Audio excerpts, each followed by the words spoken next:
It can be difficult to incorporate ABA techniques into a classroom setting. On this podcast episode, we're giving you tips on different ways to incorporate ABA into a classroom.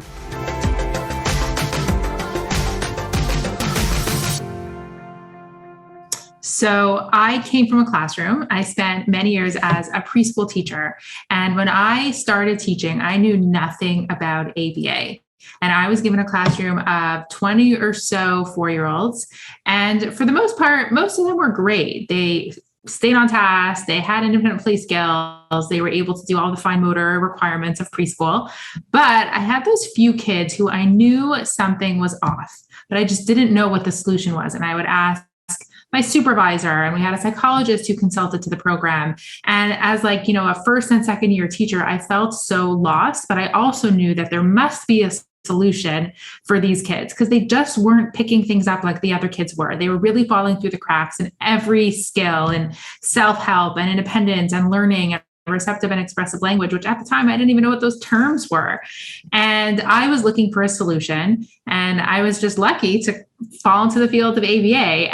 And now I've kind of translated that passion into figuring out how to give those teachers the skills that I now have and empower them to know how to help the students that may not fit into, typical boxes. So we're going to talk about some of the things that teachers can incorporate both in a general ed classroom setting and also a special ed classroom setting.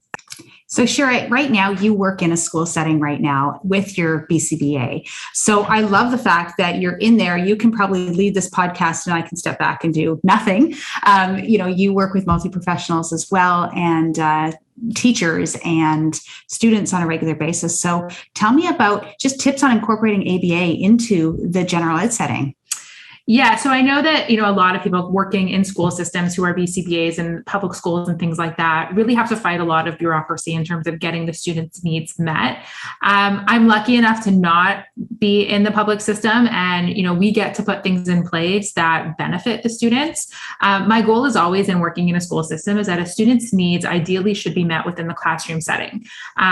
Ideally, that is definitely not always the case. We also have the luxury of adding staff to the classroom. So it's always, in my opinion, a better option to support the classroom better than it is to pull the student out of the classroom. And that totally depends on the situation. Some students do a lot better in a special ed environment. Some students do a lot better in a general ed environment. But either classroom setting I'm referring to is that I think it's an ideal that the students' needs should be met in the classroom.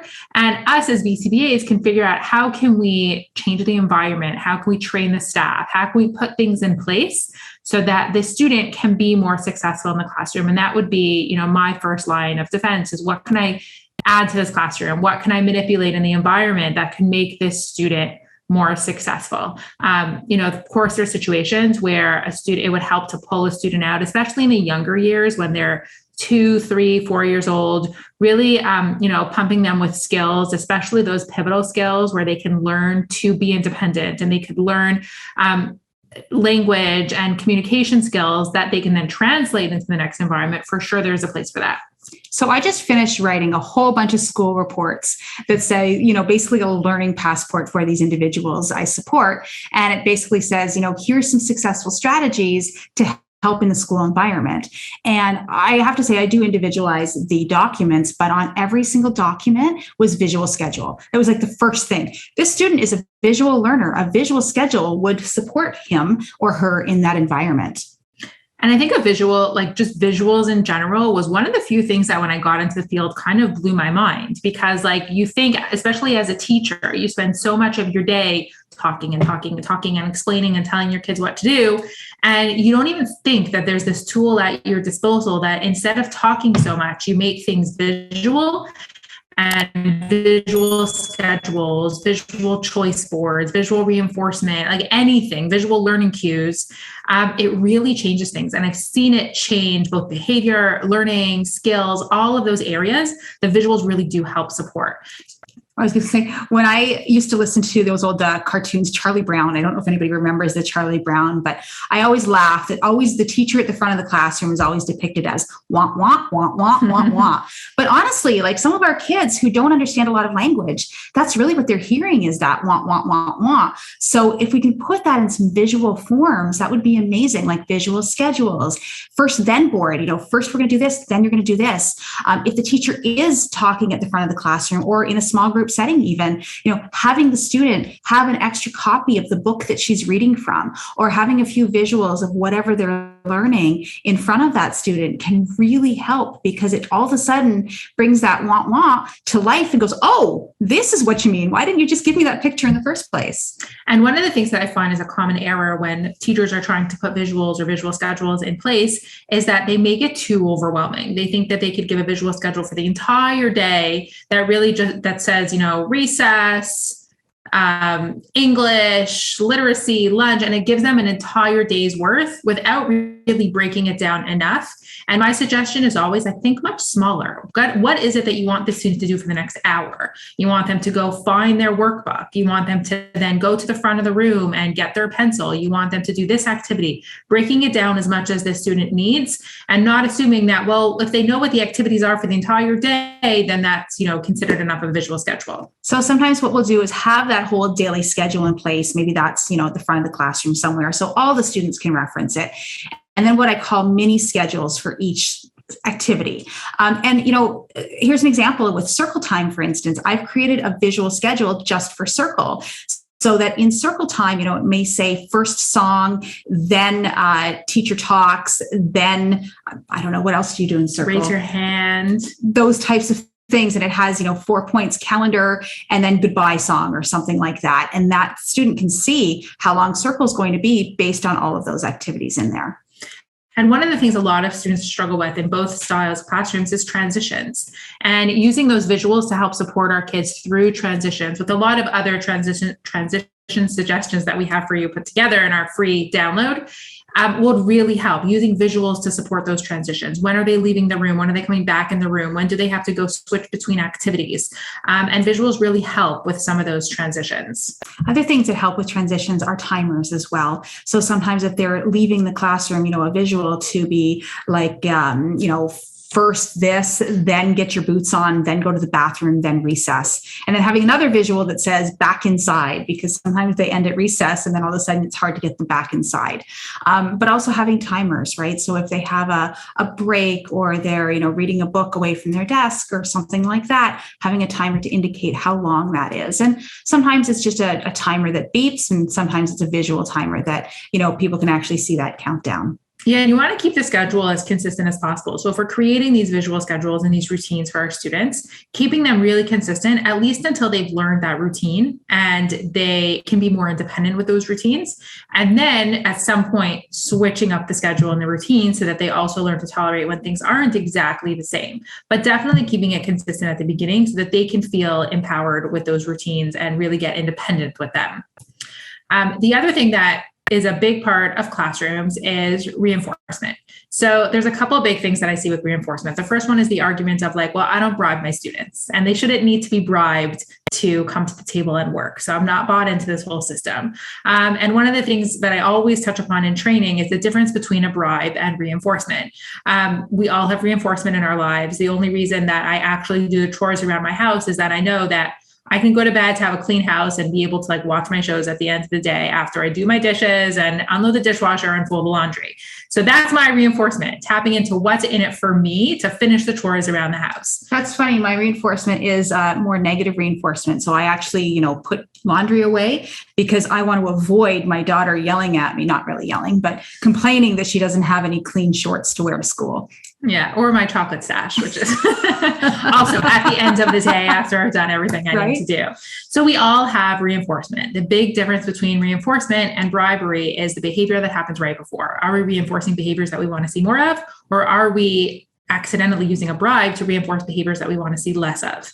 And it's also about the timing. If you set something up in advance and you set that up to say, if you do X, Y, and Z, which is behaviors we want to see more of, you will get access to whatever it is that's reinforcing for this student, then you're going to increase behaviors that we want. So as opposed to a bribe where you're only offering that bribe, or that reinforcement in the midst of a meltdown, you're definitely going to increase the behaviors of that meltdown and not the behaviors of, that we want to see more of. And what that looks like is if little Johnny's on the floor kicking and screaming and, the teacher says, hey, Johnny, get up and you can have blah, blah, blah, that would be a bribe. But if Johnny was going about his day and the teacher said, hey, here's the reinforcement system in place, first you do this and then you do this and then you do this and you get this, that's reinforcement.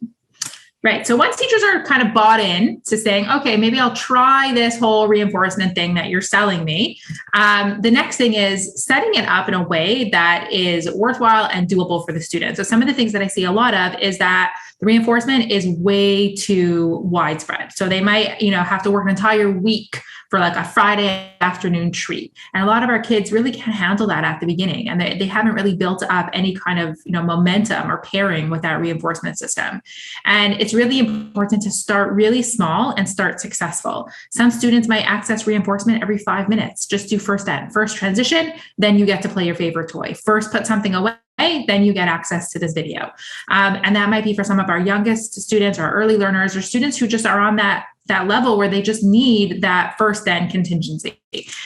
I've seen teachers, some really great teachers, put in place some awesome things. And, so for instance, I have a student who is really unique. He loves electricity. He loves light bulbs. He loves everything to do with that. And, the teacher has set up this, he's in grade 1, maybe in kindergarten, but he's got to do math and he's got to do counting and he's got to do it. But as soon as he's finished doing all, the tasks that he has to do, say, for instance, it's a counting task, the last, thing on the worksheet is that he gets to count light bulbs.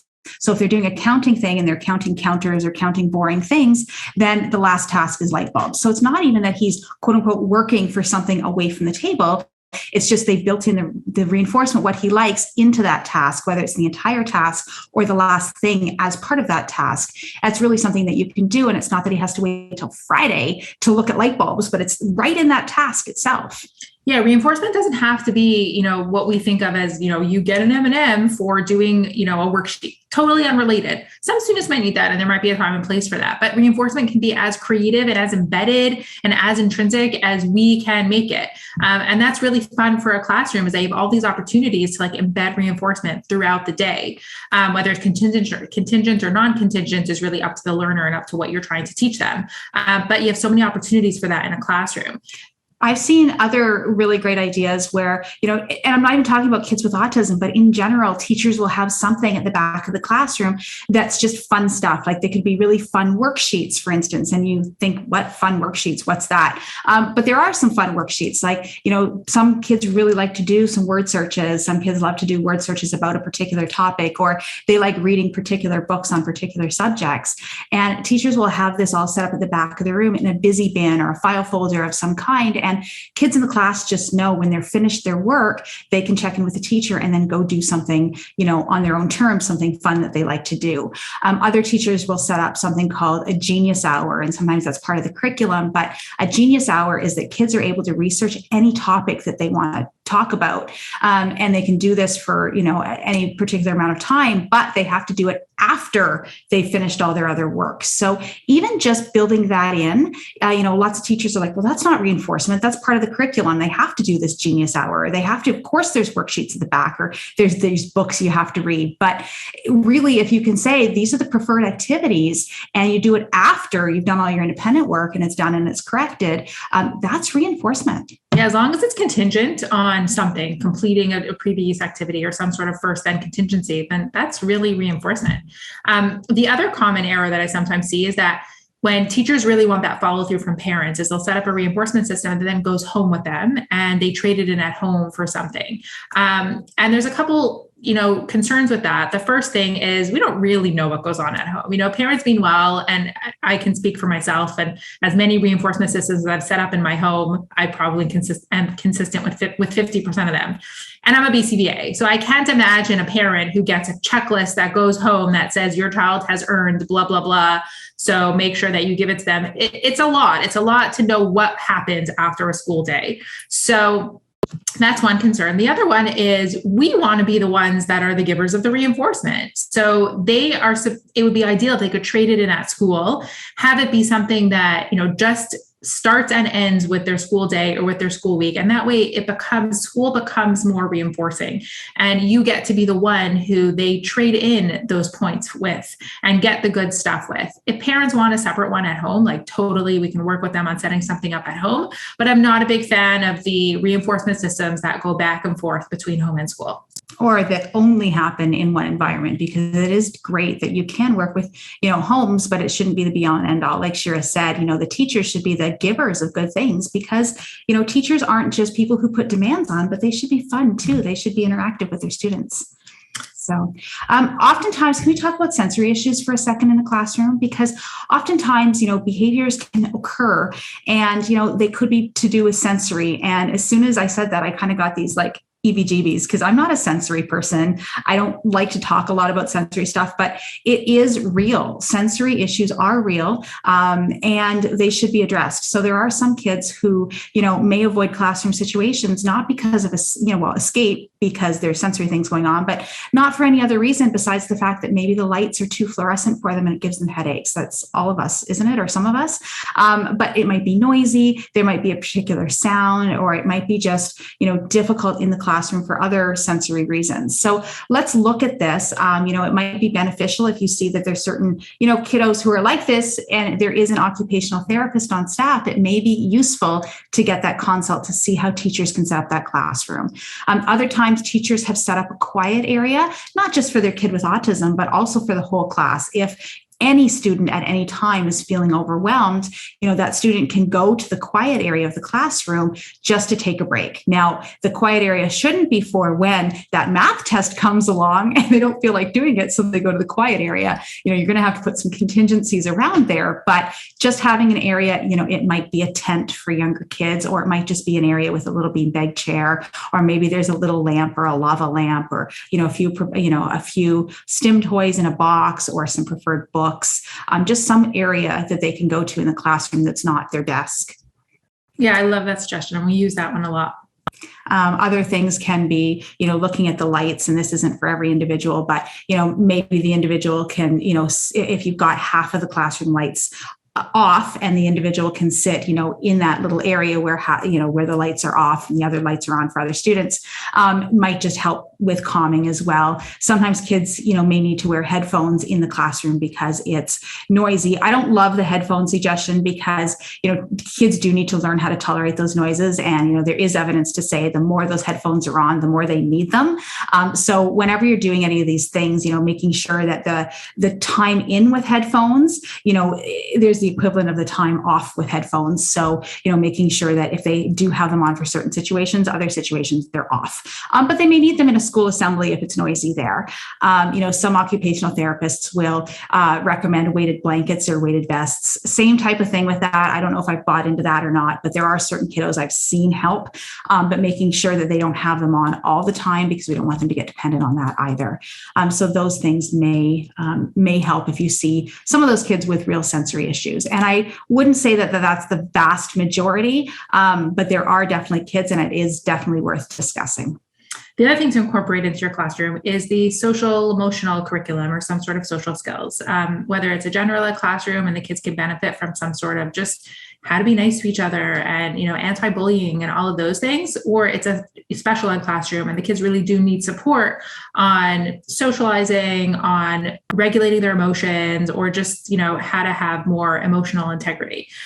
So that's really important to incorporate into classrooms, because as far as we can get our kids or our students or any child, as far as we can get them academically, it's really those lifelong skills that are going to make them successful. It's the ability to interact with people and communicate and get their needs met in a social environment, work collaboratively. Any one of those skills are going to take them a lot farther than some of their academic skills. So we want to make sure that we're incorporating that, whether it's, weekly or daily lessons, or something like using the AIM curriculum to do daily exercises and activities where you can incorporate some of those things on a daily basis. Whatever works for your students, we recommend incorporating some sort of that curriculum.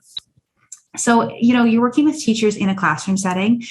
One thing that you don't want to do is overwhelm the teacher when you come in. And sometimes, I'll go into a classroom and they'll go, oh, another professional, or, oh, one of you BCBAs again, like, oh, you're going to give me a whole bunch of data and I just can't do it. It's just way too much. So making sure that you're mindful of what the teacher already has on their plate, meaning, the teacher has to teach a lot of kids, or maybe certain students with high needs that take a lot of their time. So making sure that you're mindful of that and going in and being very respectful. I'll go in and say, listen, yes, I'm, the professional in ABA, but you're the professional in your classroom and you know your classroom way better than I do. Let me sit back and observe for a little bit first before I jump in with suggestions.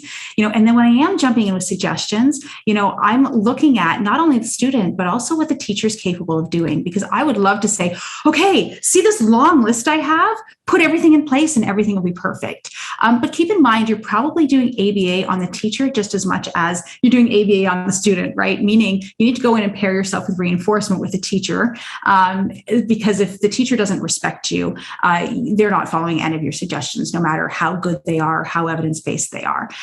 Secondly, after you pair yourself with the teacher, making sure that your suggestions are doable. Maybe just offer one at a time, one small thing at a time, and make small, meaningful changes over time versus trying to do 20 things at once, because teachers just can't handle that. And that's the same goes with data collection as well. Of course, with BCBAs, we want data collection. That's the standard. Teachers don't always buy into that, or teachers just don't have time to take a lot of data. So instead of suggesting, well, here's a blank sheet, write down everything you possibly can about the behavior. And I know it's going to take you 20 more minutes at the end of the day, but just do it. You can't suggest that. It's not doable. But if you give the teacher a clicker and say, can you count this for 5 minutes? That's all we want. Great. Thank you so much. Just something that's really easy and doable for the teacher. And the other thing you want to think about is that anything we're putting in place in a classroom is this bringing the student closer to independence? Whatever classroom model that they're in, whether it's a special ed or a general ed classroom, we want to be mindful of things that we're putting in place and whether they're going to become prompt dependent or need that person, telling them what to do and explaining them the schedule. We want to fade the people out as much as possible. That's where the visuals really come in, is setting things up in the classroom that they can use themselves. They can monitor their own visual schedule. They can monitor their reinforcement system eventually, and they can be more independent. Sometimes it means including some sort of independent activity schedule for the student so that you can actually time a time in the day that they can work for 20 minutes independently and they don't need somebody sitting beside them. One of my pet peeves is being in a classroom and having the student sitting at a desk with a support person sitting right beside them, kind of like doing all the work for them. We want to fade ourselves out of a job. That's with anybody who's supporting a student in a classroom, is the more that student can be independent, the better he'll be off in life, right? He'll have more life skills, more independent skills, more, self-management, advocacy, all of that is what we want to teach our students. And the classroom is the best place for us to start teaching them that. Absolutely. That is so huge, is really programming for that independence. And probably the last point we want to talk about is really trying to keep programming as individualized as possible. And people stare at me like I've got 20 heads when I say that, because a classroom situation, you're looking at, sometimes 30 plus kids in a classroom. And even in a spec ed class, sometimes you're looking at 5 to 10 kids in a classroom. And how do you individualize instruction for each kid at any given moment? I know you can't. I know it's not always possible, but making sure that you're playing on, each person's strengths and trying to teach to those is huge. So we talked a lot today about classrooms, whether they're general ed classrooms or special ed classrooms, and some things that we think that need to be included in that, which are things like changing the environment, adding visuals, visual schedules, teaching visuals, anything like that. Having a reinforcement system and making it doable and something that's going to teach the student those skills, and incorporating things like social skills and independence and data collection into the classroom as well. So we also talked about transitions. So click on and around this video to get a Tolerates Transitions freebie.